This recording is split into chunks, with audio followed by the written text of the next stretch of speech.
The hammer struck hot iron with a rhythm Eleanor Hayes knew by heart. Sparks scattered across the darkened forge brief stars that died against stone walls. The scent of burning coal mixed with her own sweat, creating a familiar perfume that had clung to her skin and hair for decades. 56 years of existence, and this forge remained the only place she truly felt at peace. Outside, the autumn wind howled through Silver Oak's narrow streets. The sun had set hours ago, but Eleanor remained at her work. Better here than the cold room Alpha Redwood provided at the edge of pack territory.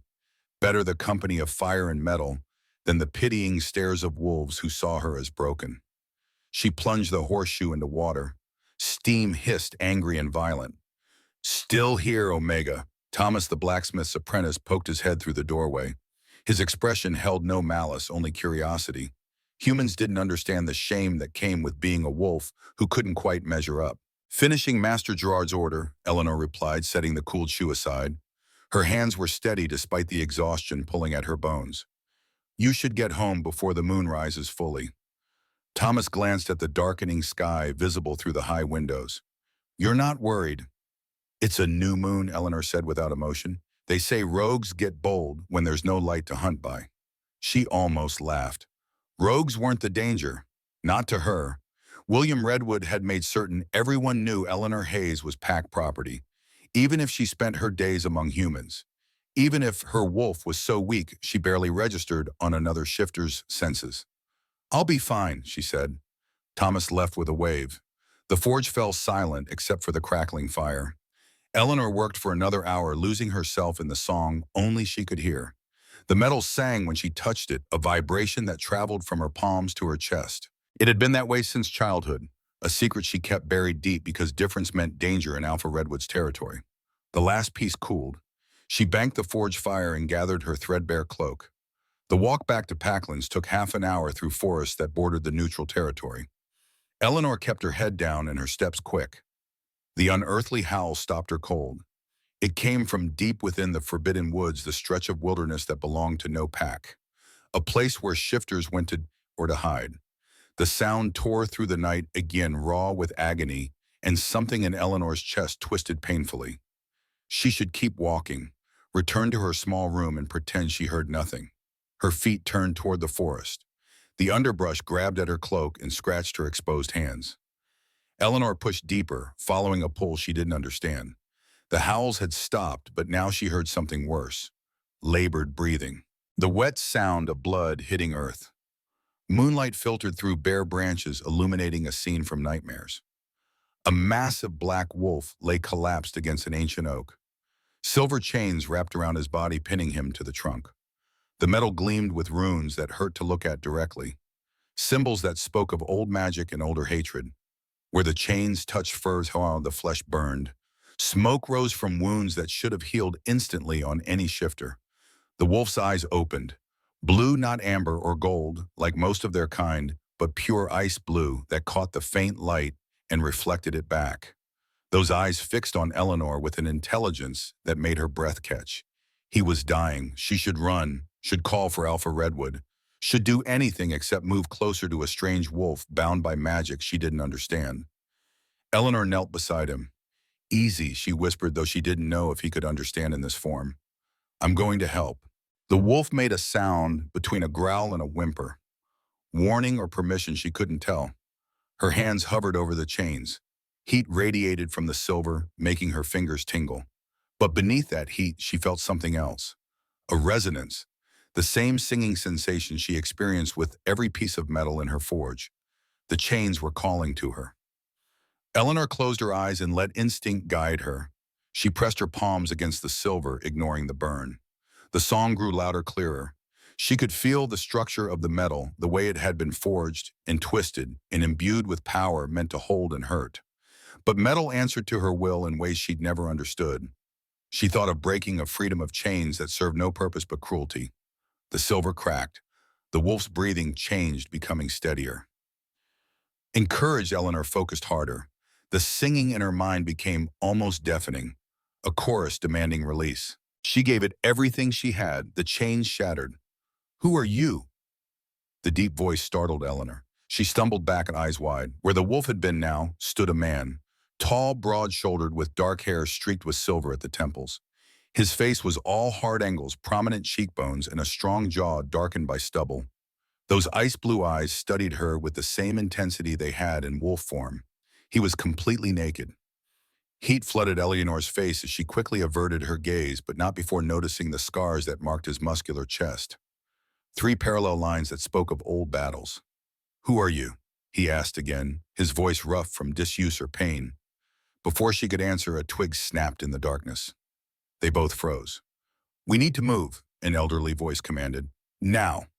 From the shadows emerged a figure Eleanor had seen occasionally in Silver Oak, but had never spoken to.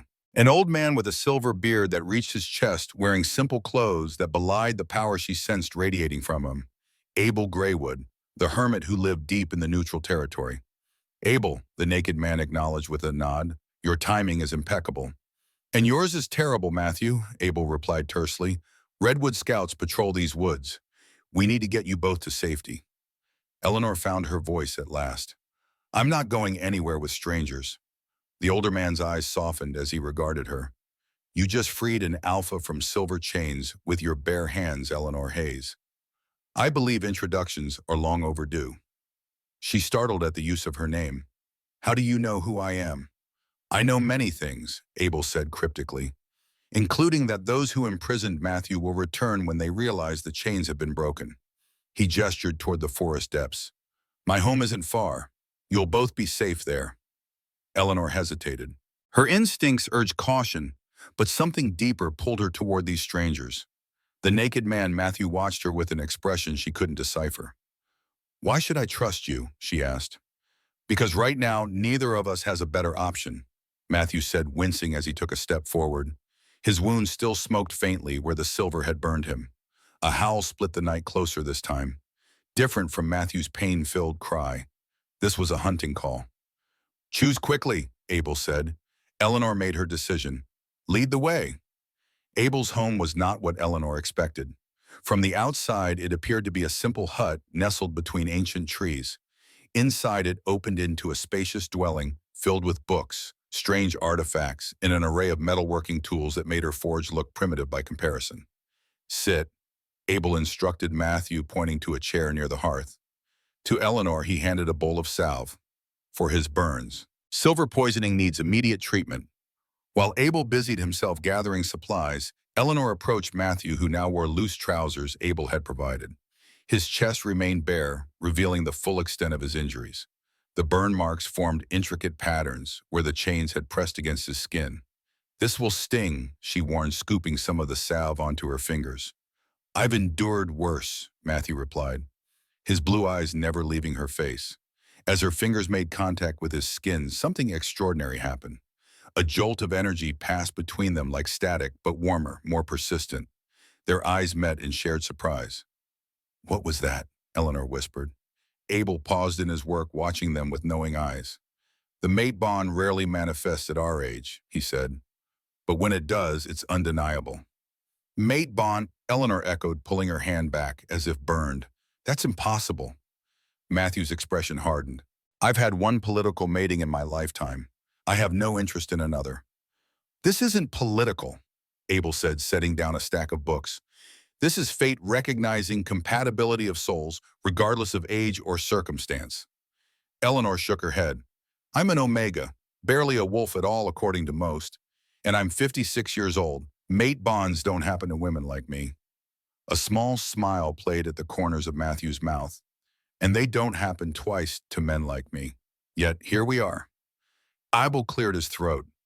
"While you two process this development, perhaps introductions are in order." He gestured to Matthew. "This is Matthew Silvercrest, Alpha King of the North American Alliance." Eleanor's eyes widened. Everyone knew the Silvercrest name, the most powerful werewolf bloodline on the continent. "And you," Abel continued, turning to Eleanor, "are far more than the Omega blacksmith William Redwood has convinced you to be." Matthew leaned forward, wincing slightly at the movement. "You control the silver chains." "No ordinary wolf could do that." "I didn't control anything," Eleanor said defensively. I don't know, felt them, the way they were made, the way they could break." "You're a songsmith," Abel said simply. The term meant nothing to Eleanor, but Matthew reacted as if struck. "That's not possible," he said, his voice tight. "Songsmiths were hunted to extinction decades ago." "Clearly not," Abel replied, gesturing to Eleanor. "What is a songsmith?" she demanded. Abel sat heavily in a chair across from them. "A rare bloodline of wolves with the ability to hear metal sing, to understand its structure, to shape it with will as much as hammer. Metalworkers of extraordinary ability capable of forging weapons that could kill even the most powerful alphas permanently. Which is why my father ordered their extinction," Matthew added grimly. The revelation hit Eleanor like a physical blow. "Your father," she repeated. "Theodore Silvercrest ordered the death of these songsmiths." Matthew nodded, his expression grim. "It was before my time, but yes, about 30 years ago." 30 years. Around the same time Eleanor's mother had died under mysterious circumstances. The same mother who had taught her to listen to the metal, to feel its song, before making her promise never to tell anyone about their special connection to the forge. "Why would he do that?"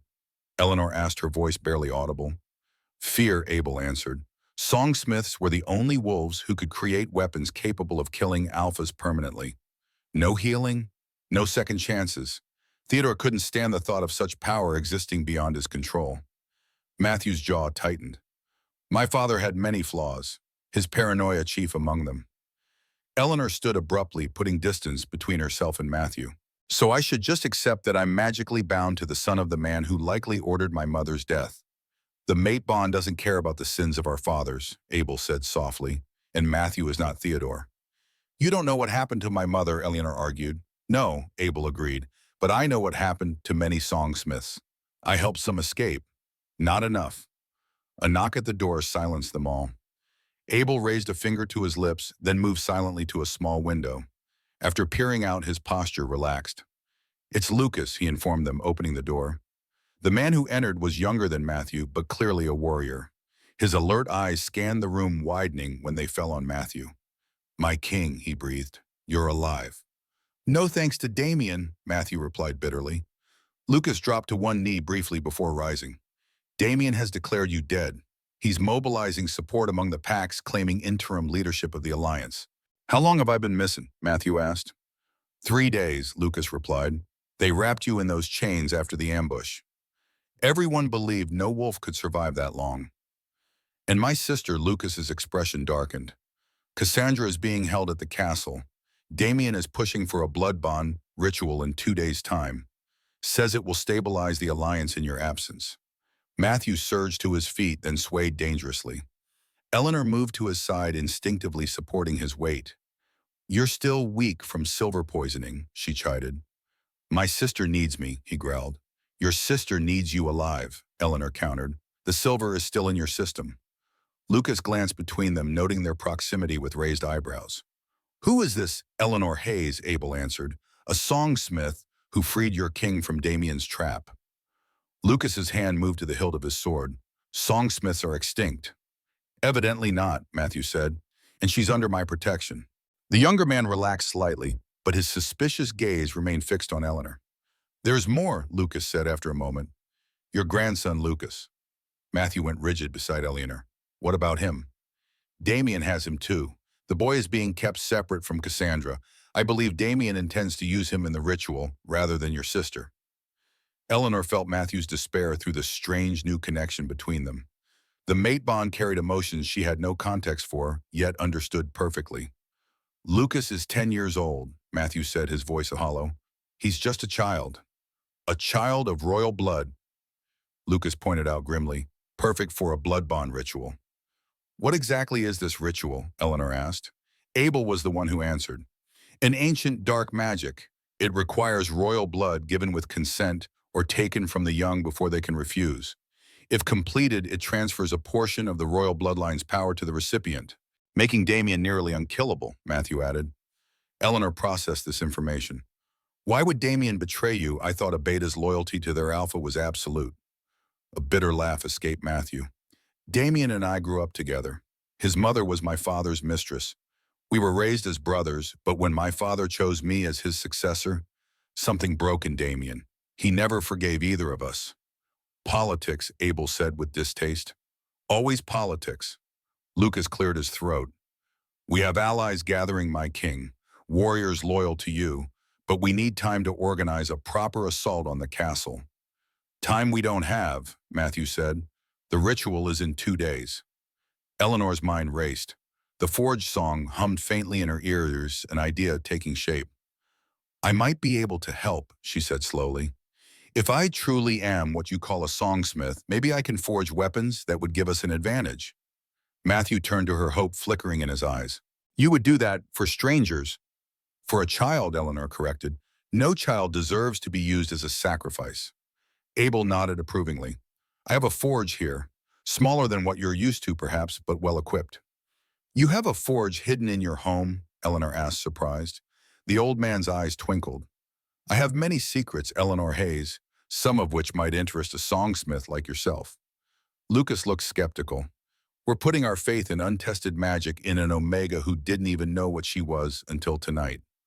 Watch your tone. Matthew warned, his alpha authority evident despite his weakened state. I wouldn't be alive without her intervention. Eleanor felt a strange warmth at his defense. Decades of being the pack's lowest member had conditioned her to accept disrespect without complaint. I don't need his faith, she told Matthew, only his patience while I work. Abel moved to a bookshelf, retrieving an ancient tome bound in what appeared to be silver wire. If you're to forge Songsmith weapons, you'll need proper instruction. The old methods, the true songs. I don't know if I can, Eleanor admitted. I've never made anything more complex than horseshoes and farming tools. The metal sings to you, Abel reminded her. Trust that connection. It will guide your hands. A howl echoed in the distance, similar to the hunting call they'd heard earlier. Lucas moved to the window. Redwood scouts, he confirmed. They're searching the woods. Looking for me, Eleanor asked. Or for Matthew, Abel said. Either way, we can't stay here long. They'll eventually expand their search this far. I need to start forging immediately, Eleanor decided. How soon can you prepare the forge? It's always ready, Abel replied with a mysterious smile. I've been waiting a very long time for another songsmith to use it. As they prepared to move to the hidden forge at the back of Abel's home, Eleanor caught Matthew watching her with an unreadable expression. What? She asked defensively. You're not what I expected, Ma, he said quietly. A 56-year-old Omega blacksmith with gray hair and calloused hands, she replied with a hint of bitterness. Hardly the mate most Alpha Kings would dream of. Matthew shook his head. Age means nothing to our kind. We live for centuries, and I wasn't referring to your appearance. Then what? Most wolves would run from this fight. It's not your sister in danger, not your grandson. Yet you're ready to risk everything for strangers. Eleanor considered this. Perhaps I'm tired of running, of hiding what I am, of being less than I could be. A smile touched Matthew's lips. Then we have that in common. Abel's forge was like nothing Eleanor had ever seen. Hidden behind a false wall, the space opened into a cavern lit by strange blue flames. Tools of silver and iron hung on the walls, each inscribed with runes similar to those on the chains that had bound Matthew. This isn't just a forge, Eleanor whispered in awe. It's a sanctuary. The last of its kind, Abel confirmed, built by songsmiths centuries ago when our kind still lived openly. Our kind, Eleanor echoed. Abel rolled up his sleeve, revealing a faded tattoo of interlocking metallic circles. I was an apprentice when the purge began. Too weak in the gift to be considered dangerous. They left me alive while killing my masters. Eleanor felt a kinship with the old man that transcended their brief acquaintance. You've been hiding all these years. Surviving, he corrected, and preserving what knowledge I could. While Abel prepared the forge and Matthew conferred with Lucas about potential allies, Eleanor examined the tools. Each one sang to her in a different pitch, a different emotion. She selected a hammer that resonated with determination and protection. This one, she said simply. Abel nodded approvingly. The Hammer of Mercy, an excellent choice for your first songsmith creation. What should I make? Eleanor asked. Something that reflects your intent, Abel advised. The metal responds to purpose as much as skill. Eleanor thought of the young boy in danger of Matthew's desperation to save his family. Daggers, she decided, small enough to conceal, sharp enough to cut silver chains. As she worked, the metal sang louder than ever before. Eleanor lost track of time, lost in the rhythm of hammer on silver of heat and cooling water of runes forming under her fingers without conscious thought. Abel occasionally offered guidance, but mostly watched in respectful silence. Matthew entered the forge after several hours, his strength gradually returning. He stood transfixed as Eleanor worked the glowing metal, her hands moving with supernatural precision. "How is this possible?" he asked Abel quietly. "She's had no training." "The gift has been dormant, not absent," Abel replied. "Some songsmiths are born knowing the songs. Others must be taught." Eleanor falls somewhere in between, remembering what her blood already knows. Eleanor barely registered their conversation, too focused on the silver taking shape beneath her hammer. She was creating twin daggers, their blades etched with protection runes that would allow them to cut through enchanted metal without harming the wielder. When the first dagger was complete, she held it up. The blade caught the blue forge light and seemed to drink it in, glowing with inner power. "It's beautiful," Matthew said, approaching cautiously. "It's more than beautiful," Eleanor replied, feeling the dagger's song vibrate through her arm. "It's alive in its way. It wants to protect." Abel touched the blade reverently. "True songsmith work. I haven't seen its like in decades." Lucas entered the forge, his expression urgent. "Scouts are circling closer. We need to move soon." Eleanor nodded, returning to her work. "One more dagger, then we go." As she hammered the second blade into existence, a commotion erupted outside. Voices raised in alarm, the sound of running feet. "They've found us," Lucas said, drawing his sword. Abel moved with surprising speed for his age, grabbing a staff from the wall. "Finish the dagger," he instructed Eleanor. "We'll hold them off." Matthew straightened his alpha presence, filling the small forge. "I can fight." "You're still recovering," and Eleanor protested. "I've fought in worse condition," he countered. The door to Abel's home splintered. Lucas and Abel rushed to defend it, leaving Matthew and Eleanor in the forge. "Hurry," Matthew urged her. Eleanor poured every ounce of her concentration into the second dagger, her hands moving faster than she thought possible. The metal sang a battle hymn, now urgent and fierce. The sounds of fighting reached them moments later. Growls, the clash of metal bodies hitting walls. Matthew paced anxiously, clearly wanting to join the fray, but knowing he wasn't at full strength. "Done," Eleanor announced, lifting the second dagger. At that moment, William Redwood burst into the forge. The alpha of Eleanor's pack stood frozen in shock at the sight before him, his eyes moving from Eleanor to the glowing daggers in her hands. "You," he breathed. "I knew there was something wrong about you, but this—" Matthew moved protectively in front of Eleanor. "She's under my protection, Redwood." William's eyes narrowed. "Matthew Silvercrest. Damien said you were dead."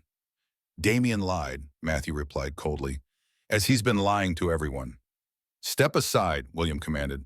"The woman belongs to my pack." Eleanor felt anger surge through her, decades of submission and belittlement crystallizing into resolve. "I belong to no one," she said, stepping out from behind Matthew. "And I never have." William's eyes widened at her defiance. "You don't understand what you are, what danger you're in." "I understand perfectly," Eleanor countered, the daggers humming in her hands. "I'm a songsmith, the very thing your alpha allies tried to exterminate years ago." "I protected you, Basu," William shouted, surprising them all. "When your mother was killed, I could have reported you. Could have told Theodore Silvercrest that another songsmith child lived. Instead, I hid you in plain sight. Made everyone believe you were weak, unremarkable." The revelation stunned Eleanor. "You knew my mother." Something like grief passed across William's face. "Marianne was my friend. She came to me when the purge began, begging for sanctuary. I gave it, but I couldn't save her when Theodore's hunters found her." Matthew's shock resonated through the mate bond. "My father's hunters killed her mother." "On his direct orders," William confirmed bitterly, "just like he ordered the death of every songsmith in North America." A new voice entered the conversation. "And now his son will finish what he started." Damien Blackthorne stood in the doorway, flanked by warriors. His amber eyes gleamed with triumph as they fixed on Matthew. "Hello, brother," he said with a cruel smile. "Welcome back from the dead." Time stood still in the forge as Damien Blackthorne's words echoed off the ancient walls. His amber eyes gleamed with malice, a stark contrast to Matthew's ice-blue gaze. The family resemblance between them was undeniable, though where Matthew carried his authority, with quiet strength, Damien wore his newfound power like an ill-fitting crown. "How did you find us?" William Redwood asked, his body tensing. Damien's smile widened. "You were careless, old friend. Your scouts reported directly to me." He turned his attention to Eleanor, his eyes narrowing. "So this is the Songsmith. Older than I expected." Eleanor gripped her newly forged daggers tighter, feeling them sing in response to her fear and determination. The metal was warm against her palms, almost comforting. "Step away from her," Matthew growled, his voice carrying the unmistakable command of an alpha. "You're in no position to give orders, brother," Damien replied. "Not when I hold your grandson and sister." Abel moved forward, his ancient eyes regarding Damien with something like pity. "I remember when you were a boy, Damien Blackthorn. Always in Matthew's shadow, always wanting what wasn't yours." Damien's smile faltered. "The old mentor speaks. I should have known you'd be involved, Abel. Still clinging to the past, I see." "Sometimes the past contains wisdom the present has forgotten," Abel replied. Tension crackled in the air like lightning before a storm. Eleanor sensed Matthew gathering his strength, preparing to attack despite his weakened state. She felt his intention through their bond and shifted slightly, ready to fight at his side. The moment broke when William Redwood made an unexpected move. Instead of attacking Matthew or Eleanor, he turned on Damien's warriors. "Run!" William shouted as he slammed into the nearest guard. Chaos erupted. Abel swung his staff with surprising agility, creating an opening. Matthew seized Eleanor's arm and pulled her toward a narrow passage at the back of the forge. "This way," Abel called, already disappearing into the darkness. They fled through the tunnel, the sounds of fighting fading behind them. The passageway twisted and turned clearly, designed to confuse pursuers. Eleanor ran blindly, guided only by Matthew's grip and the occasional instruction from Abel ahead. "Why did William help us?" Eleanor gasped as they ran. "Questions later," Matthew replied tersely. After what felt like an eternity, the tunnel opened into a small clearing in the forest. Moonlight filtered through the trees, illuminating their path. Abel led them to an ancient oak with exposed roots, forming a natural hollow. "Inside," he instructed. "Quickly." They squeezed into the hidden space beneath the tree. Abel pressed his palm against the inner wall, whispering words in a language Eleanor didn't recognize. A soft blue light emanated from his hand, spreading across the earthen walls before fading. "A protection ward," Abel explained. "It will mask our presence for a while." Eleanor sank to the ground, her body trembling from exertion and adrenaline. The dagger still clutched in her hands pulsed with energy, responding to her elevated emotions. "What happened back there?" she asked. "Why would William Redwood help us escape?" Matthew sat beside her, his breathing labored. The silver poisoning still weakened him, though he fought to hide it. "William said he protected you," Matthew replied. "Perhaps he still is." Abel settled across from them, his aged face grave in the dim light filtering through the roots. "William Redwood has carried a heavy burden for many years. The guilt of surviving when others did not. He knew my mother," Eleanor said, the revelation still shocking. "He said he gave her sanctuary."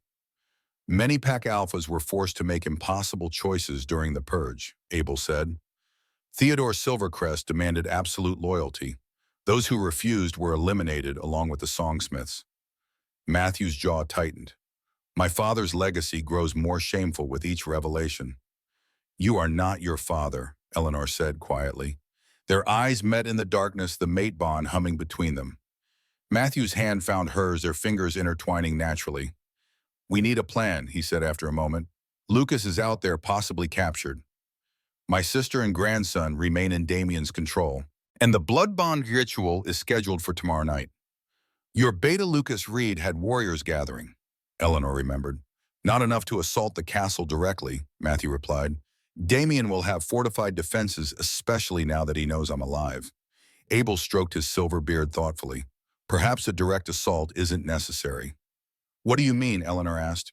"You are a songsmith," Abel said. "And not just any songsmith, but one with extraordinary natural talent. The daggers you created are proof of that." Eleanor looked down at the twin blades resting in her lap. They gleamed in the darkness, seeming to absorb what little light filtered into their hiding place. "These are just daggers," she said uncertainly. Abel shook his head. "They are more than metal. They are extensions of your will imbued with your purpose, and they can do more than cut physical chains. You're talking about the trial of fire, Matthew said suddenly. The ancient Songsmith ritual. Yes, Abel confirmed. Eleanor looked between them. What ritual? Abel's eyes took on a faraway look. In the old days when a songsmith came into their power, they underwent the trial of fire, a vision quest of sorts guided by their first creation. It allowed them to see beyond the physical world to glimpse potential futures and hidden truths. You want me to undergo this trial? Eleanor asked incredulously. Now when time is against us, time moves differently in the vision realm, Abel explained. What might seem hours, there could be minutes here, and the knowledge you gain could be crucial to saving Matthew's family. Matthew squeezed her hand. It's your choice, Eleanor. We can find another way. She studied his face, noting the worry lines around his eyes, the tension in his jaw. Through their bond, she felt his fear for his grandson, a boy of only 10 years, a child in danger because of power struggles and ancient hatreds. How do I begin this trial? She asked Abel. Relief crossed the old man's features. Hold the daggers, one in each hand. Close your eyes and listen to their song.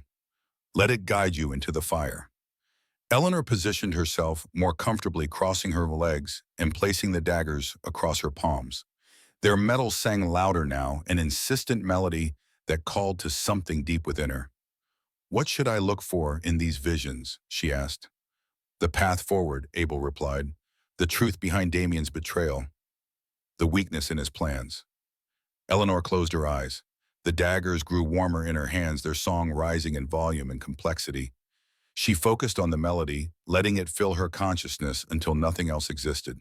Fire bloomed behind her eyelids, not burning, but illuminating.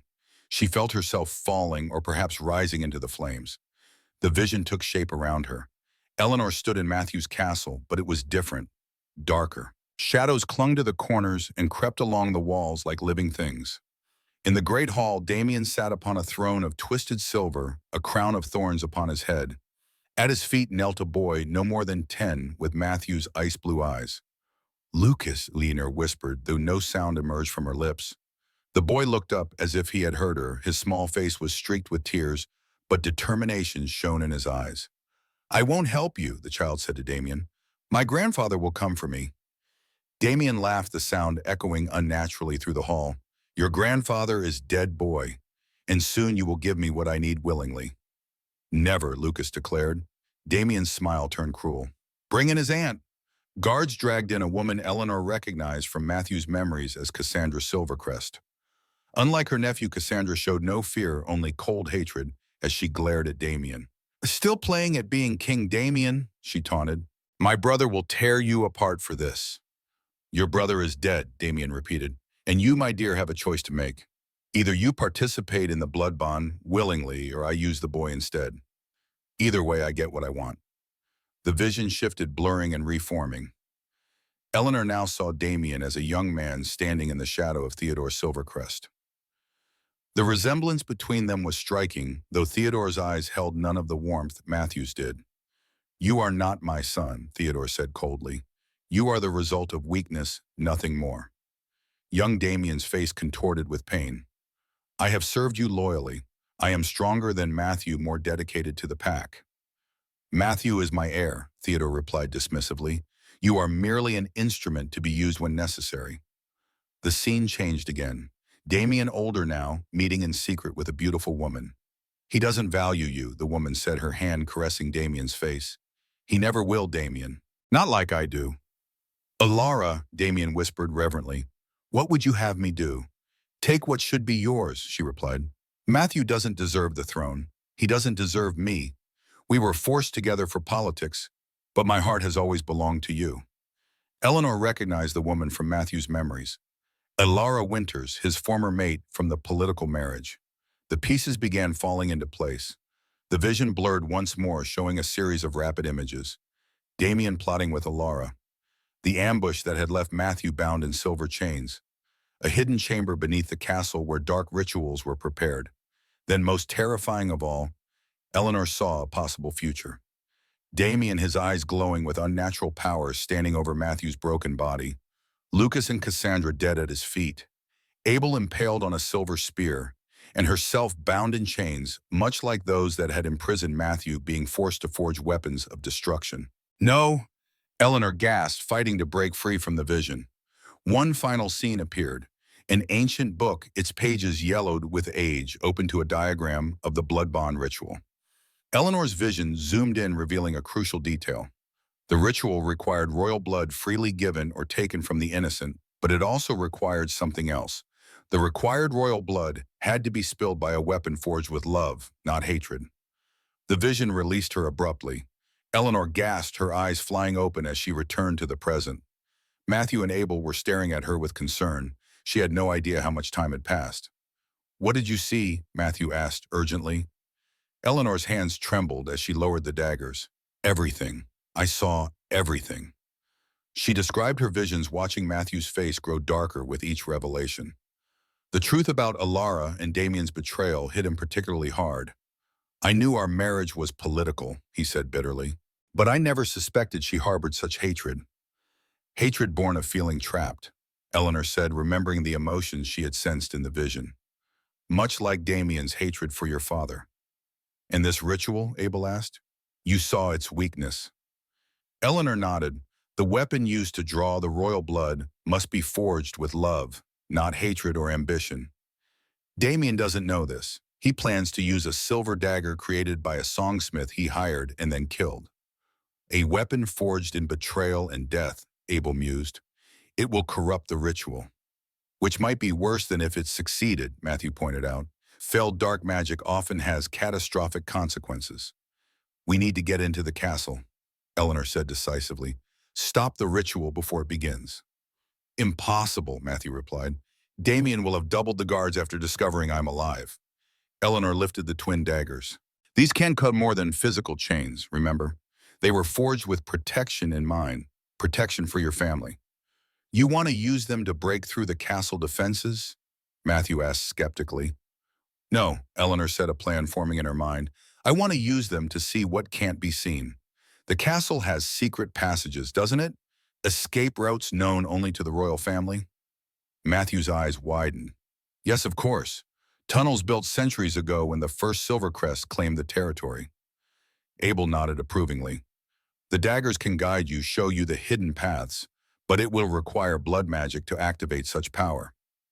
"My blood?" Eleanor asked. "Both of yours," Abel replied. "The mate bond, even incomplete, creates a powerful connection. Your blood combined with Matthew's could enhance the dagger's abilities tremendously." Matthew looked uncertain. "Blood magic has consequences." "So does doing nothing," Eleanor countered. Their eyes met, understanding passing between them. Matthew nodded slowly. "What do we need to do?" Abel instructed them to sit facing each other, knees touching. He placed one dagger across their joined hands. "A small cut, nothing more," he said. "Allow your blood to mingle on the blade." Eleanor used the second dagger to make a shallow cut across her palm. Matthew did the same.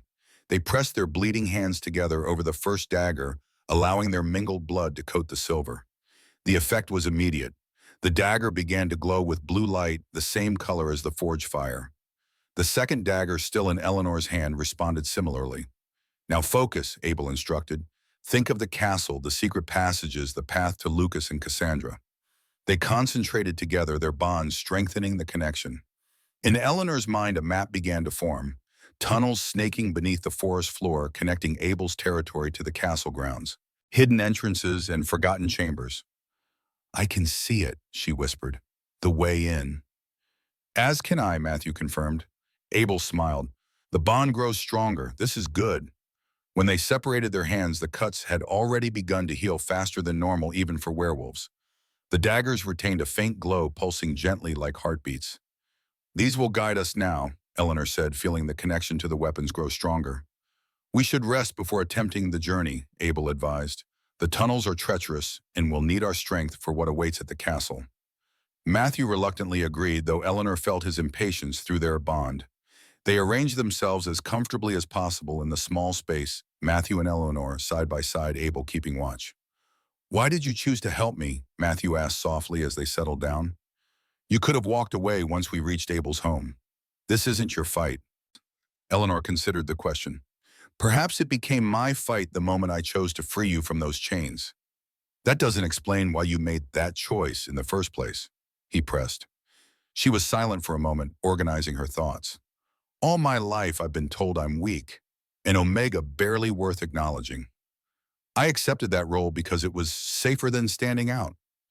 And now I know that I've been hiding my true self, Eleanor said.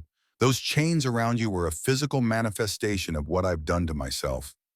Breaking them was like breaking the limitations I accepted. Matthew's hand found hers in the darkness. For what it's worth, I see your strength clearly. Mace hasn't diminished it. If anything, your years have given your power depth that youth could never achieve. The compliment warmed Eleanor unexpectedly. She had spent so long being invisible that being truly seen was almost uncomfortable. Tell me about your grandson, she said, changing the subject. Matthew's voice softened. Lucas is remarkable. Born small, considered weak by pack standards, much like you were. But his mind is sharp, his heart enormous. He struggles with his wolf, can't fully transform yet, which makes him a target for ridicule. Yet you named him your heir. Because leadership isn't about physical strength, Matthew said firmly. It's about vision, compassion, the ability to see beyond tradition to what could be. Lucas has that in abundance. Eleanor heard the love in his voice, felt it through their bond. You're a different kind of alpha than your father was. I've spent my life trying to be, Matthew admitted. Theodore ruled through fear. I wanted to lead through respect. Is that why Damien resents you? Because you changed what it means to be Alpha King? Matthew sighed. Damien believes strength is everything, that mercy is weakness. He wanted to continue my father's legacy of dominance and control. When I began implementing changes more inclusive to Omegas, to humans who live in our territories, he saw it as destroying what made the Silvercrests powerful. Eleanor thought of the young Damien in her vision, desperate for Theodore's approval. He wanted to be like your father because he wanted to be acknowledged as Theodore's son. A recognition he never received, Matthew confirmed sadly. I tried to be a brother to him, but perhaps I never truly understood his pain. Their conversation drifted into silence. Eleanor felt exhaustion pulling at her, the events of the day catching up with her aging body. Despite the danger surrounding them, she felt oddly at peace with Matthew beside her. Rest, he murmured, sensing her fatigue. I'll wake you when it's time. She didn't intend to sleep, but her eyes grew heavy nonetheless. Just before consciousness slipped away, Eleanor felt Matthew's arm encircle her protectively, drawing her against his chest. She woke to Abel's gentle shaking. It's time, the old man whispered. Eleanor blinked away, sleep momentarily disoriented. Matthew was already awake, examining the glowing daggers with intense concentration. The castle will be most vulnerable at dawn, Abel explained. Guards changing shifts, night wolves tired, day wolves not fully alert. How far are we from the nearest tunnel entrance? Matthew asked. Abel pointed east. Half an hour's walk. The tunnel itself will take longer, perhaps 2 hours to reach the castle grounds. That still gives us time before the ritual, Eleanor noted. Damien scheduled it for sundown according to your vision. They emerged from their hiding place cautiously. The forest was quiet in the pre-dawn light mist clinging to the ground and winding between trees. Eleanor felt exposed after the safety of Abel's warded hollow, but the daggers in her hands gave her courage. They moved silently through the woods, Abel leading the way with surprising agility for his age. Matthew stayed close to Eleanor, his senses alert for any threat. The forest gradually thinned as they approached a small stream. There, Abel said, pointing to a weathered stone formation that looked entirely natural to the untrained eye. He pressed his palm against a specific stone, murmuring words similar to those he had used to activate the protection ward. The stone shifted, revealing a dark opening barely large enough for a person to squeeze through. I'll go first, Matthew said. No, Eleanor countered. The daggers should lead. They'll warn of any danger.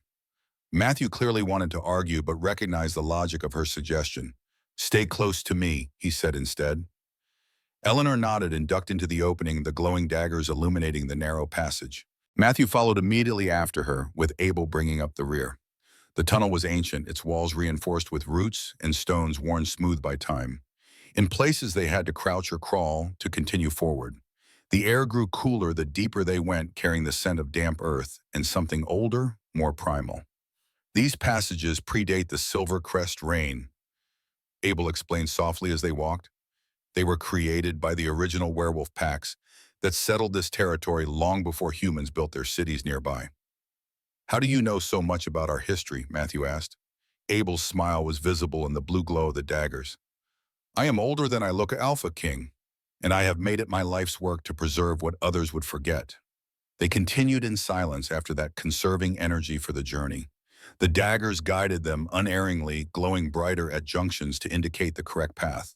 Eleanor felt their purpose through the metal, their determination to reach Lucas and Cassandra. After what seemed an eternity of darkness, the tunnel began to slope upward. The air changed, carrying hints of stone and metal rather than earth. They had reached the castle foundations. Be cautious now, Abel warned. There may be wards against intruders.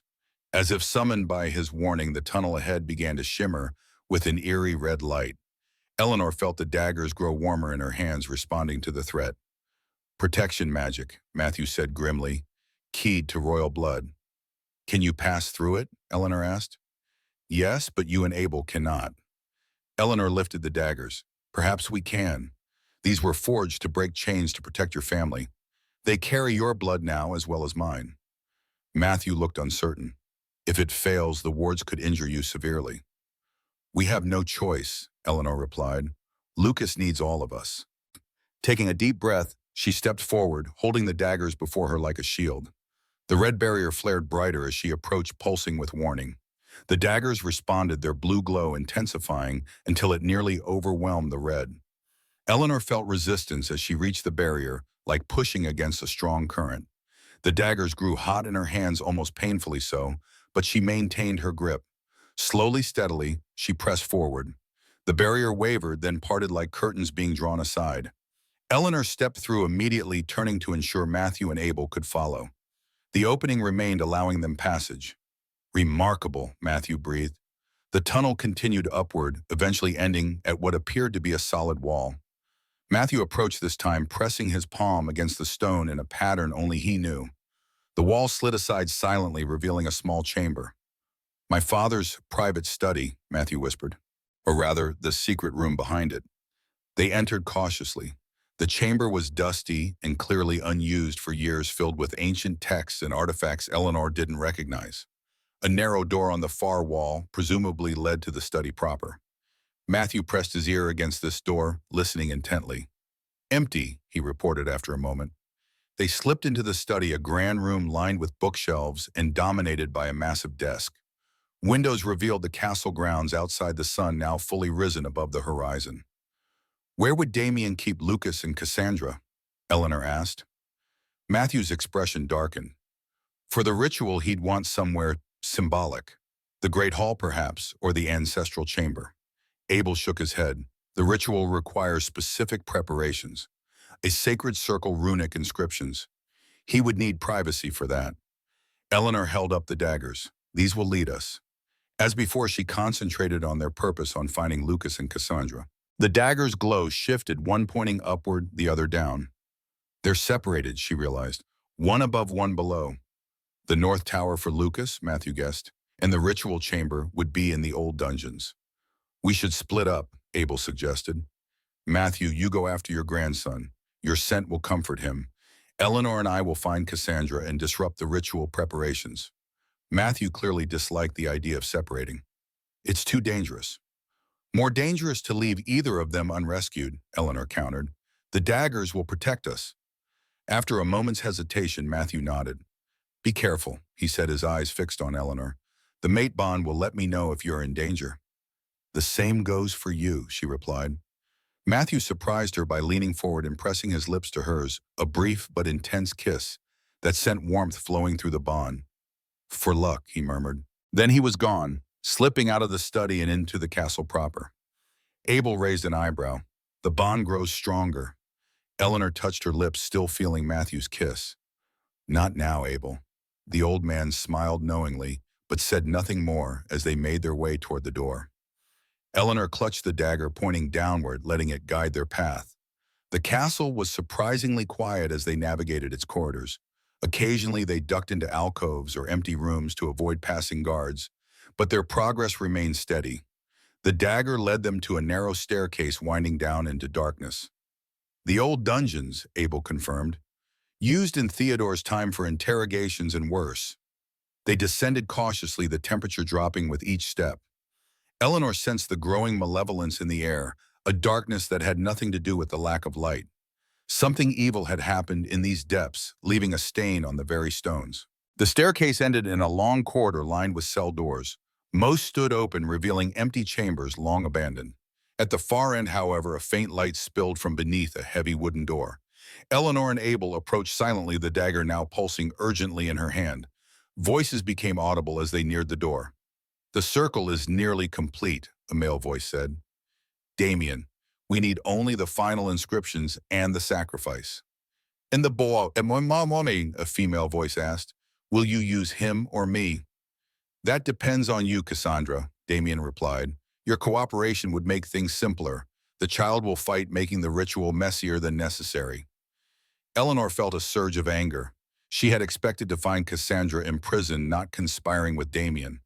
Her vision had shown this, but seeing it confirmed still shocked her. "She's working with him," Eleanor whispered to Abel.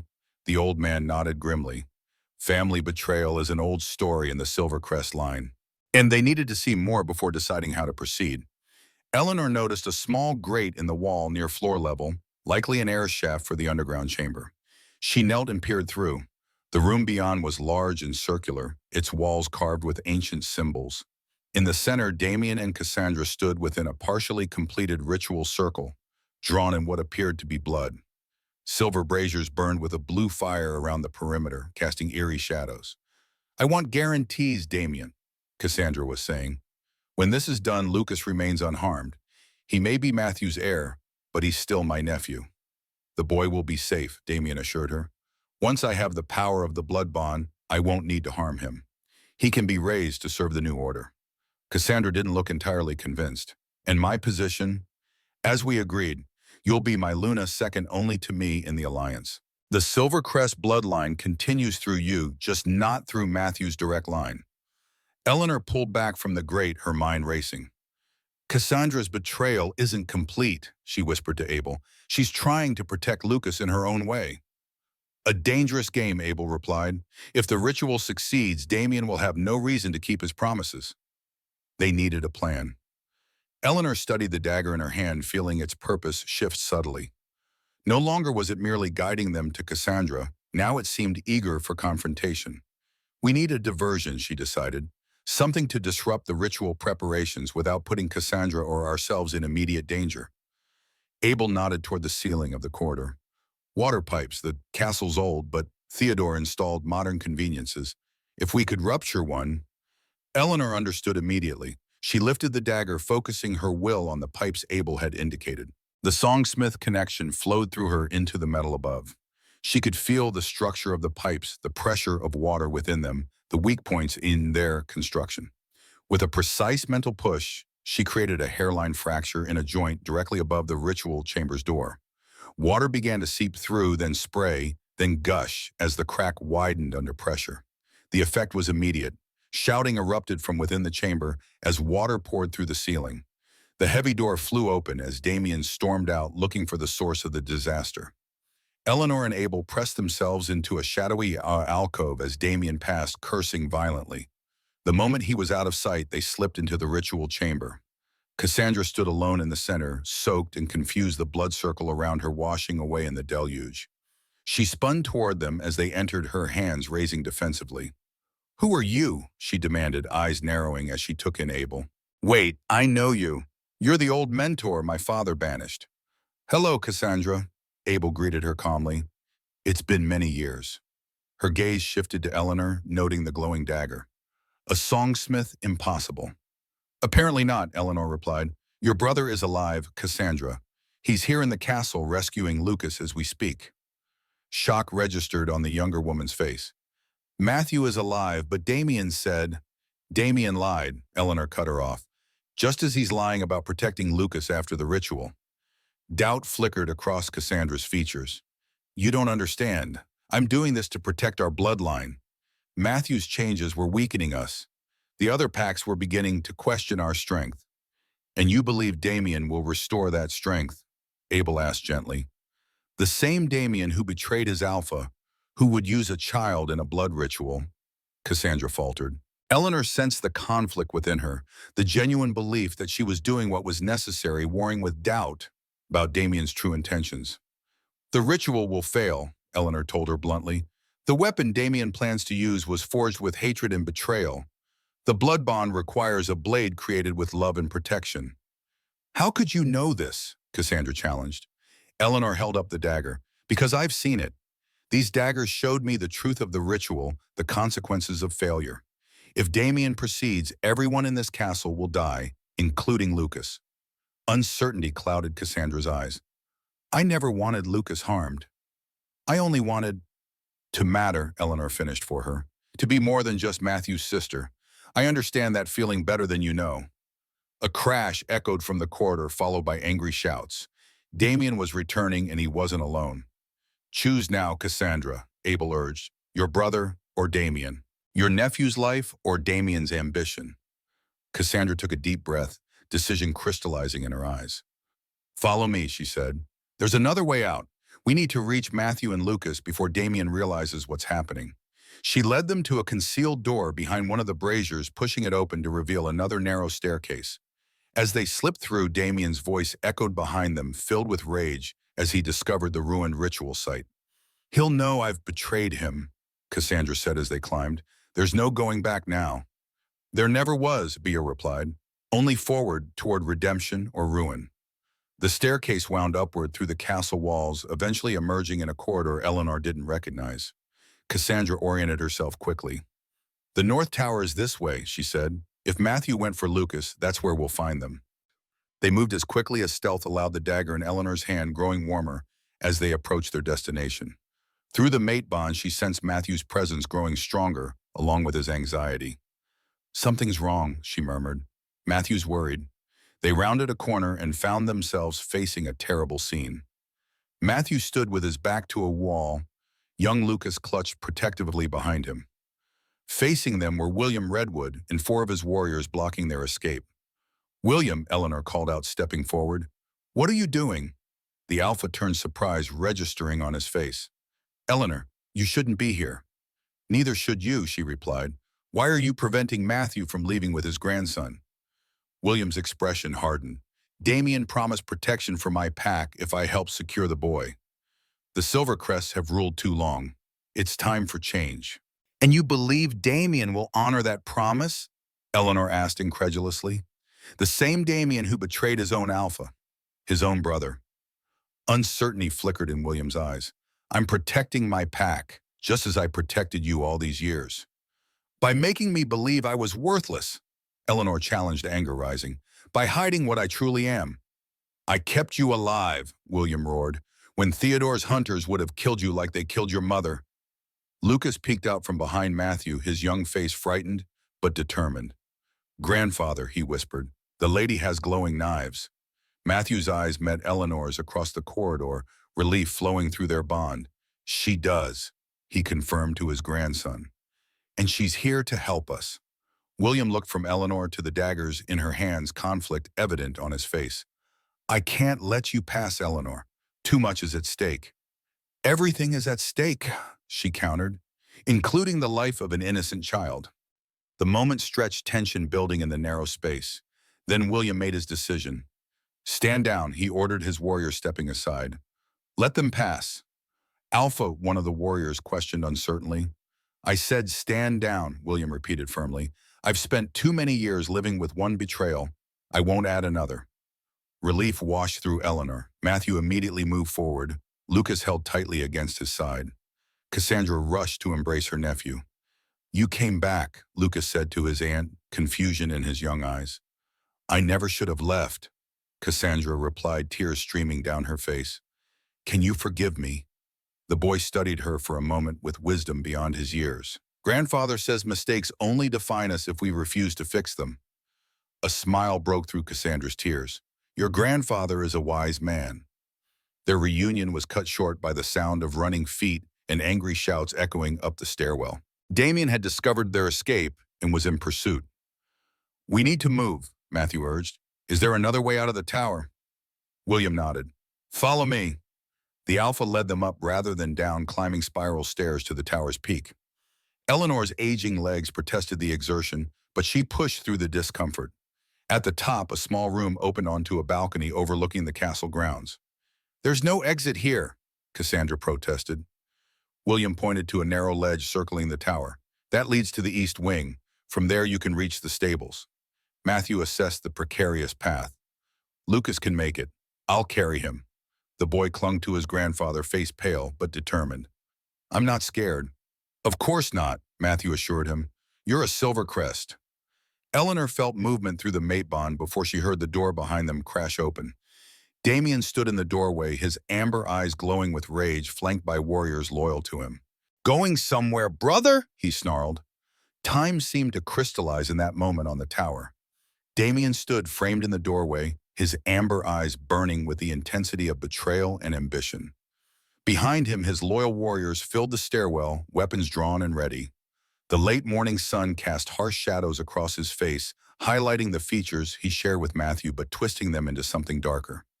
Eleanor instinctively moved in front of Lucas, the daggers in her hands pulsing with protective energy. She felt Matthew shift beside her, his body tensing for battle despite not being fully recovered from the silver poisoning. "You've lost Damien," Matthew said, his voice steady and commanding. "The ritual circle is destroyed. Cassandra stands with me. It's over." Damien's laugh was cold and sharp. "Nothing is over, brother. Not while I draw breath." His gaze shifted to William Redwood. "And you. Another betrayal to add to your collection." William straightened his spine. "I've spent decades living with one betrayal. I won't add the blood of a child to my conscience." "Noble sentiments," Damien sneered. "Too late to save you." He nodded to one of his warriors who raised a crossbow loaded with a silver bolt. Before anyone could react, the bolt flew, striking William in the shoulder. The Alpha staggered backward, a pained growl escaping his throat as silver poison immediately began spreading through his system. "William!" Eleanor cried, rushing to his side. Chaos erupted on the tower top. Matthew lunged at Damien while Cassandra pulled Lucas behind a stone pillar for protection. Abel raised his hands, ancient words flowing from his lips as he created a barrier between Damien's warriors and the rest of the group. Eleanor helped William to the floor. The Alpha's face contorted in pain as the silver burned through his veins. "I'm sorry," he gasped, grasping her wrist with surprising strength. "For everything. For hiding what you are. For making you feel less than you are." "Save your strength," Eleanor urged, examining the wound. The bolt had lodged deep, and the silver was already blackening the veins around the entry point. Behind her, the sounds of combat intensified. Matthew and Damien circled each other, their movements too fast for human eyes to track. They were evenly matched, both powerful alphas in their prime, though Matthew was still weakened from his earlier imprisonment. "Help Matthew," William urged. "I'm already done for." Eleanor shook her head. "No one else dies today." She focused on the silver bolt, reaching out with her Songsmith senses to feel its composition. Unlike the chains that had bound Matthew, this bolt was simple silver, deadly, but not enhanced with magic. She could work with this. Placing her hands on either side of the wound, Eleanor closed her eyes and concentrated. The silver sang to her, a high discordant note that spoke of pain and death. She countered it with her own melody, her will bending the metal to her command. Slowly, the bolt began to move, extracting itself from William's flesh without causing additional damage. The Alpha groaned but remained still, understanding what she was attempting. When the bolt finally pulled free, Eleanor cast it aside and placed her palm directly over the wound. "This will hurt," she warned, focusing on the silver particles still in his bloodstream. William nodded grimly. "Do it." Eleanor pulled not with her hands but with her mind, drawing the microscopic silver fragments toward the surface. William's back arched in agony, but he didn't cry out. Black lines appeared beneath his skin as the silver moved through his veins, gathering at the wound site. With one final effort, Eleanor extracted the remaining silver, the tiny particles coalescing into a small ball that fell to the floor with a soft ping. William collapsed back, his breathing labored but already more regular as his natural healing began to take effect. "How did you do that?" he asked weakly. "I'm a songsmith," Eleanor replied simply. "Metal answers to my call." A crash from across the tower drew her attention. Matthew had been thrown against the stone wall, momentarily stunned. Damien advanced on him, a silver dagger gleaming in his hand. The same dagger from Eleanor's vision, the one intended for the blood ritual. I should have killed you in the forest, Damien snarled. A mistake I won't repeat. Eleanor reacted without thinking. She raised one of her daggers and sent it flying with a thought guiding its path through the air with her will. The blade streaked across the space, striking Damien's hand and knocking his silver dagger away. Damien roared in pain and surprise, spinning toward Eleanor with hatred in his eyes. The Songsmith, he spat. Another relic that should have been exterminated long ago. Perhaps, Eleanor replied, rising to her feet. But then I've always been underestimated. She raised her remaining dagger, feeling its power pulse in harmony with her heartbeat. Damien tensed, preparing to attack when Abel's voice rang out from beside Lucas. Enough, Damien Blackthorn! The old man commanded, his voice, carrying a power Eleanor had never heard from him before. Abel stepped forward, his aged form suddenly seeming taller, more substantial. The air around him shimmered with energy. You forget who taught both you and Matthew when you were pups, Abel continued. You forget who I am. Damien hesitated in uncertainty, crossing his features for the first time. You're just an old man, Abel. A relic from the past, like her. Abel smiled, a cold expression that transformed his grandfatherly face into something ancient and formidable. The past holds power you've forgotten, young wolf. He raised his hands, and the blue fire from the braziers in the ritual chamber below suddenly erupted around them, forming a circle that separated Damien from his warriors. The flames didn't burn, but pulsed with a rhythm that matched Eleanor's heartbeat. The trial of fire, Abel announced. The ancient way of settling pack disputes. No weapons, no outside interference, just alpha against alpha. Matthew pushed himself to his feet, understanding dawning on his face. The old laws, winner takes all. This is absurd, Damien protested. I don't recognize these outdated customs. But you claim to honor tradition, Eleanor pointed out, to want to restore the old ways. Surely you won't reject a challenge that predates even the Silvercrest reign. She could see Damien calculating, weighing his options. His warriors couldn't cross the fire barrier Abel had created. Matthew was still weakened from the silver poisoning. In a direct physical confrontation, Damien held the advantage. Very well, he finally agreed, a confident smile spreading across his face. The trial of fire it is. When I kill you, brother, no one can question my right to rule. If you kill me, Matthew corrected quietly. The two wolves circled each other within the fire ring, their movements cautious and measured. Eleanor watched with her heart in her throat, feeling Matthew's determination through their bond, but also his physical weakness. He's still poisoned, she whispered to Abel. He's not at full strength. Abel nodded, his eyes never leaving the circling alphas, which is why he must use more than physical strength to win. The fight began without warning, Damien lunging forward with supernatural speed. Matthew evaded, narrowly countering with a strike that Damien blocked easily. They exchanged blows, testing each other's defenses, neither gaining a clear advantage. Eleanor could feel Matthew's strategy through their bond. He was conserving energy, letting Damien expend his in flashy attacks while looking for an opening. It was a dangerous game requiring perfect timing. Lucas watched the battle with wide, frightened eyes clutching Cassandra's hand. He'll win, right? The boy whispered. Grandfather will win. Your grandfather is the strongest man I know, Cassandra assured him, though uncertainty tinged her voice. The fight intensified, Damien growing frustrated with Matthew's defensive tactics. He launched a flurry of attacks, forcing Matthew to retreat closer to the fire barrier. A powerful kick caught Matthew in the chest, sending him staggering backward. Damien pressed his advantage, landing a punishing blow to Matthew's jaw that sent him to one knee. Blood trickled from the Alpha King's lip as he struggled to rise. Stay down, brother, Damien taunted. Accept defeat with dignity at least.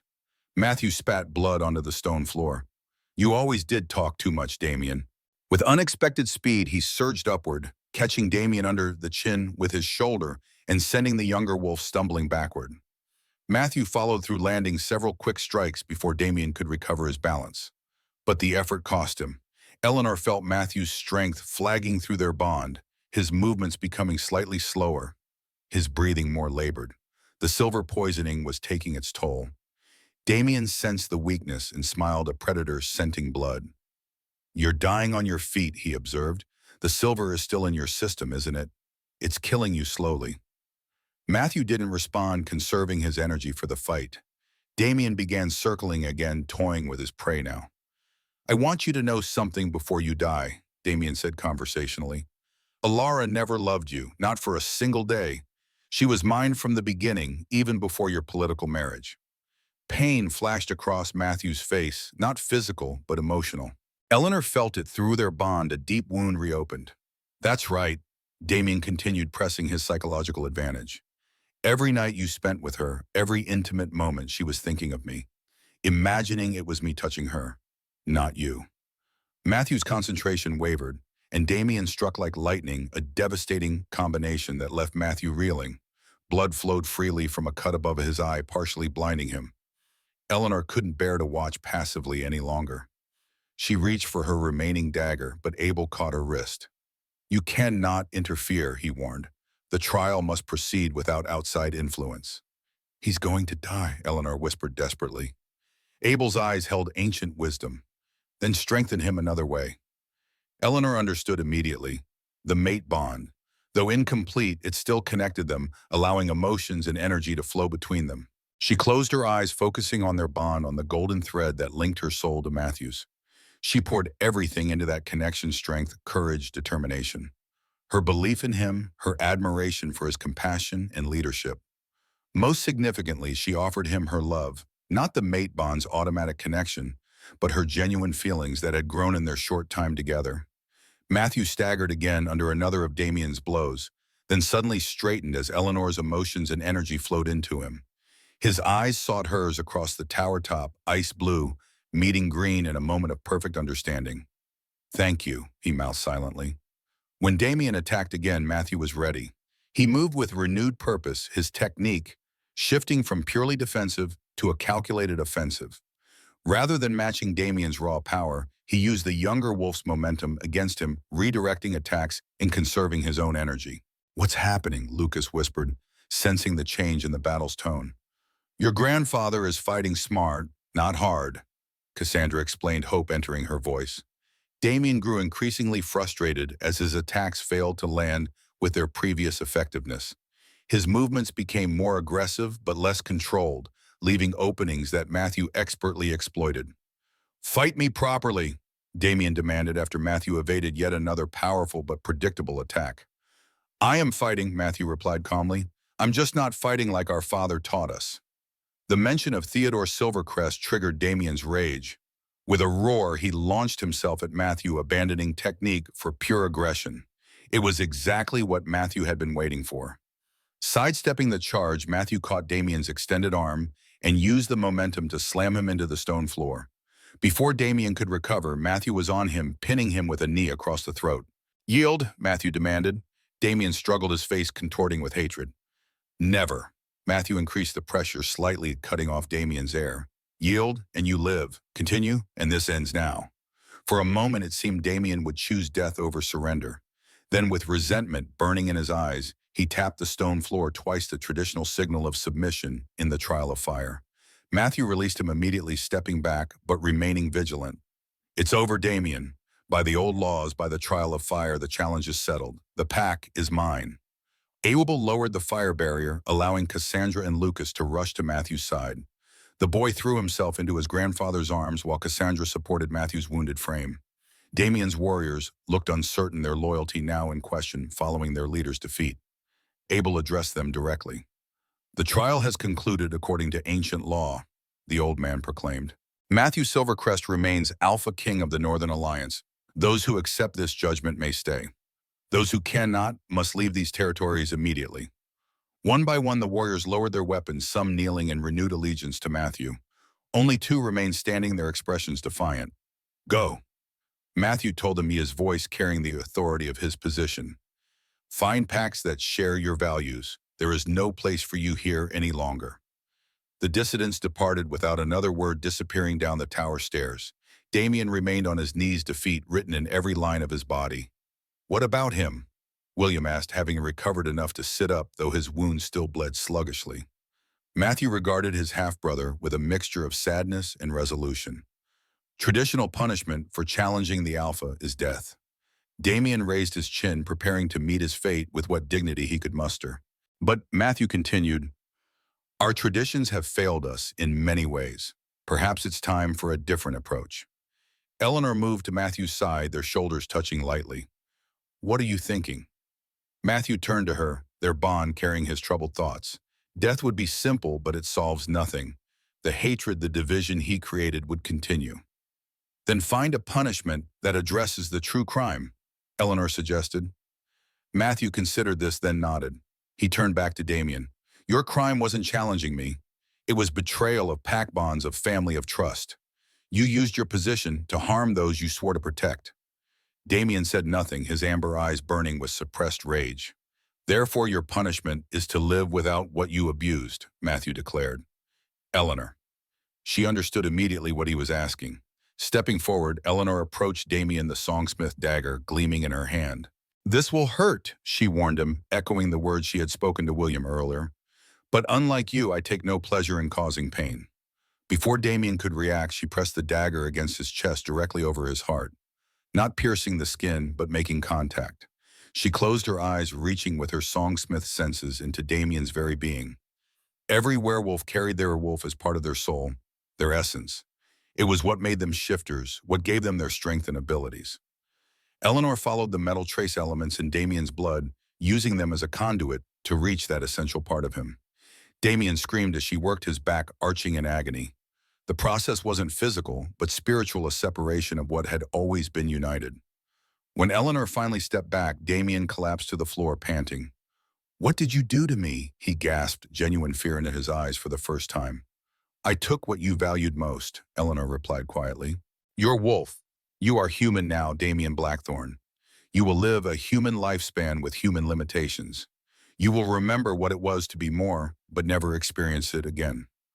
Horror dawned on Damien's face as he realized the full extent of his punishment. To a born werewolf, losing the ability to shift was worse than death, a living half-existence. You can't do this, he whispered. It's done, Eleanor confirmed. Matthew stepped forward. You will leave these territories and never return. You will live among humans as a human. Perhaps in time you'll gain a perspective your ambition never allowed. Damien's face contorted with hatred. I will find a way back. I will find a way to restore what she took. No, Abel said with certainty. What a songsmith takes cannot be restored by any power known to our kind. Two of Matthew's loyal warriors stepped forward to escort the defeated Damien from the tower. As they led him away, he cast one final look of pure venom toward Eleanor and Matthew. This isn't over, he promised, not while I draw breath. When he was gone, the tension in the tower dissipated like morning mist under the sun. Matthew sagged slightly, the toll of battle and lingering silver poisoning catching up to him. Eleanor supported him immediately, their bond humming with shared relief and exhaustion. Grandfather, Lucas cried in alarm. I'm all right, Matthew assured the boy, ruffling his hair with his free hand. Just tired. The silver is still in your system, Eleanor observed. I need to draw it out as I did for William. Abel nodded in agreement. We should move to more comfortable quarters. The tower is no place for healing work. With Cassandra leading the way and William following more slowly due to his injury, they made their way down the tower stairs and into the main castle. Guards and servants stared in shock at the procession. Matthew, bloodied but victorious, Eleanor, supporting him with the glowing dagger still in her hand, Abel walking with renewed vigor, and young Lucas practically bouncing with relief. They settled in Matthew's private chambers, an expansive suite with a view of the mountain range beyond the castle grounds. Eleanor immediately set to work extracting the remaining silver from Matthew's system, a delicate process that required all her concentration. This may be even more painful than what William experienced, she warned as Matthew sat on the edge of his bed. The silver has been in your system longer, integrating with your tissues. Matthew nodded, his eyes never leaving hers. I trust you. Those simple words warmed Eleanor more than any declaration of love could have. She placed her hands on either side of his face, calling to the metal that poisoned him. Matthew's body tensed as the silver began to move, gathering from various points throughout his system. Veins darkened visibly beneath his skin as the particles traveled toward Eleanor's hands. Sweat beaded on his forehead, but he made no sound, enduring the agony with stoic determination. When the silver finally emerged, it formed a small sphere, hovering between Eleanor's palms, larger than what she had extracted from William. With a gesture, she sent it to join her dagger, the metals fusing together as if eager to reunite. Matthew exhaled deeply as the pain subsided. "Thank you," he said, his color already improving as his accelerated healing began working properly again. Lucas approached cautiously. "Are you better now, grandfather?" Matthew smiled, holding out his arms for the boy. "Much better, thanks to Eleanor." Lucas studied Eleanor with curious eyes. "The metal listens to you," he observed, "like it's alive." "In a way it is," Eleanor replied, unexpectedly touched by the child's perception. "All things have songs if you know how to listen." Abel joined them, looking satisfied with the day's outcome, but also contemplative. "We have much to discuss," he said to Matthew. "The pack will need reassurance after today's events." Matthew nodded. "Gather the pack council in the Great Hall in 1 hour. It's time they learn the truth about everything: Theodore's purge of the Songsmiths, Damien's betrayal, and the changes we must make moving forward." Cassandra stepped forward hesitantly. "In my role in this, I betrayed you too, Matthew." Matthew regarded his sister with complicated emotions playing across his face. "Why, Cass? We've had our disagreements, but I never thought you'd side with Damien against me."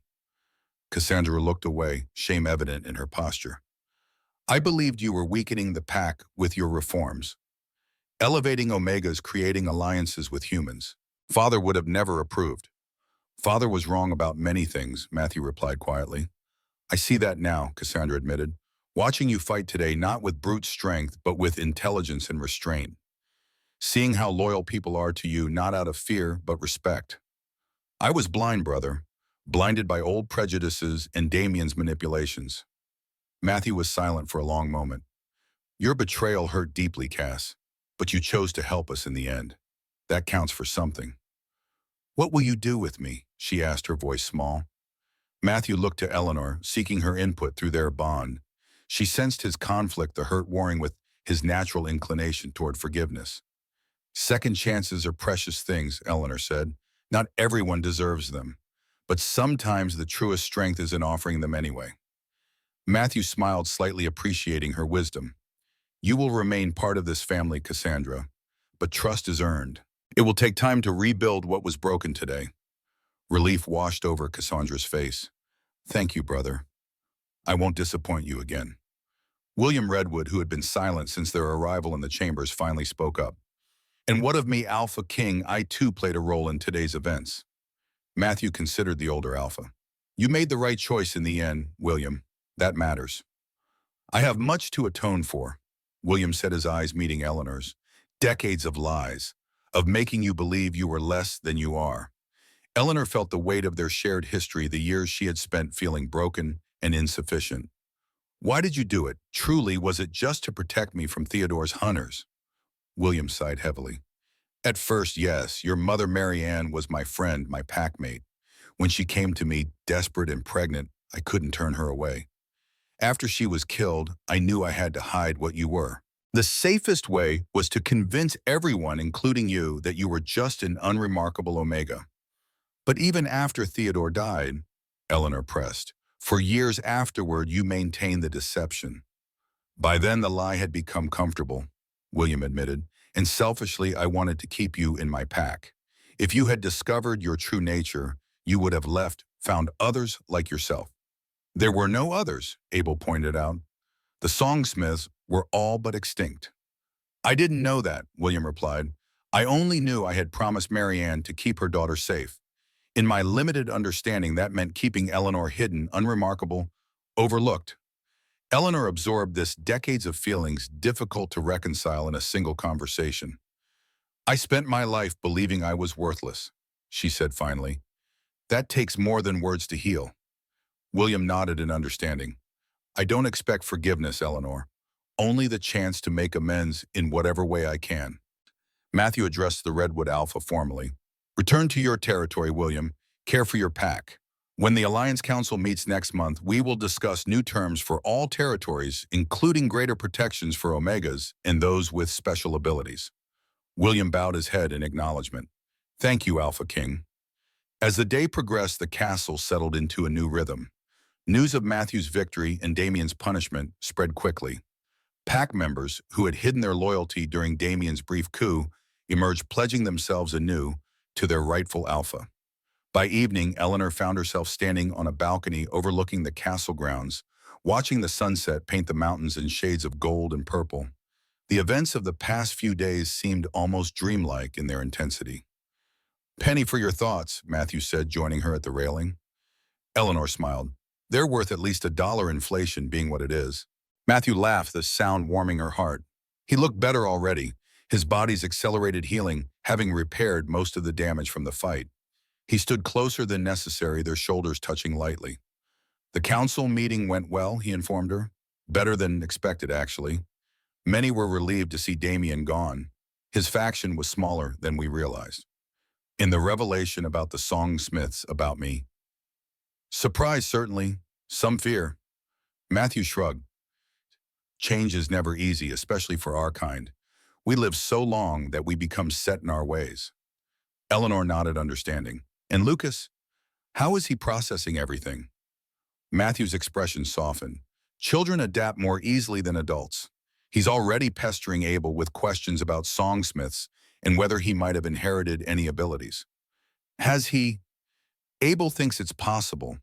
Not the full Songsmith gift, but perhaps an affinity for metal. Time will tell." They stood in comfortable silence for a moment, watching the last rays of sunlight disappear behind the mountains. Eleanor felt content in a way she hadn't experienced in decades, perhaps ever. The mate bond hummed between them, warm and reassuring. "What happens now?" she asked finally. Matthew turned to face her fully.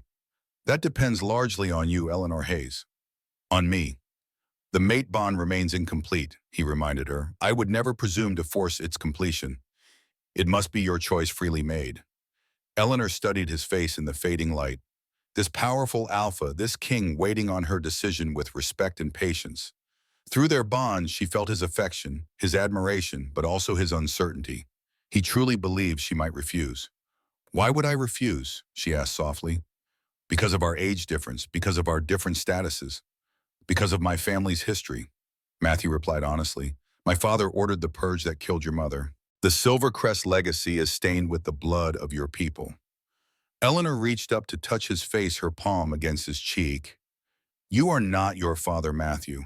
You've spent your life trying to be different, to be better. I've seen it in your actions, felt it through our bond. And that's enough." "More than enough," Eleanor confirmed. "Besides, at our age, holding grudges seems like a waste of precious time." Matthew smiled, catching her hand and pressing a kiss to her palm. "Wise words."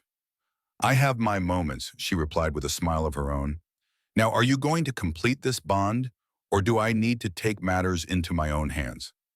Matthew laughed, the sound rich and genuine. Then his expression grew serious, tender. "Are you certain, Eleanor? Once done, this cannot be undone." In answer, Eleanor tilted her head, exposing the side of her neck. "I've never been more certain of anything."